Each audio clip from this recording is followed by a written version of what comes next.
আরে বন্ধু আজান দিছে, চল নামাজ পড়ে আসি। আমার কাঠটা কেমন ভারী ভারী লাগতেছে, তুই যা। আচ্ছা ঠিক আছে। আরে বন্ধু আসরের আজান দিছে, চল নামাজটা পড়ে আসি। বন্ধু আমার কাঠটা অনেক ভারী ভারী লাগতেছে, আমি যাবো না, তুই যা। আরে বন্ধুর হাবাবটা তো ভালো লাগতেছে না, যাই ইমাম সাহেবের কাছে যাই। আসসালামু আলাইকুম ইমাম সাহেব। ওয়ালাইকুম আসসালাম।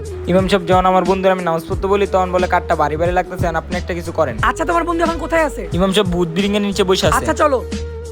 আসসালামু আলাইকুম ইমাম সাহেব। ওয়ালাইকুম আসসালাম। কি হয়েছে তোমার? তোমার বন্ধু আমাকে আমি বললো। যখন নামাজ পড়তে যাই তখন আমার কাঠটা ভারী ভারী লাগে, আমি জানি না আমার কি হয়েছে। ও আচ্ছা, এই ব্যাপার। আচ্ছা ধরো, এই জানাজটা পড়ো, তুমি নামাজ পড়ো, দেখবা তোমার সব সমস্যার সমাধান হয়ে গেছে। আচ্ছা ঠিক আছে ইমাম সাহেব।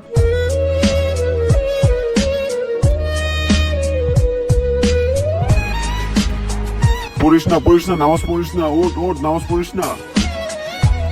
যা কোন নামাজ শেষ, আমি আবার ওর কাঁধে উঠি। আউযু বিল্লাহি মিনাশ শাইতানির রাজিম, বিসমিল্লাহির রহমানির রহিম। গাইস, ভিডিওটি ভালো লাগলে একটি কমেন্ট এবং চ্যানেলটি সাবস্ক্রাইব করে যাবেন।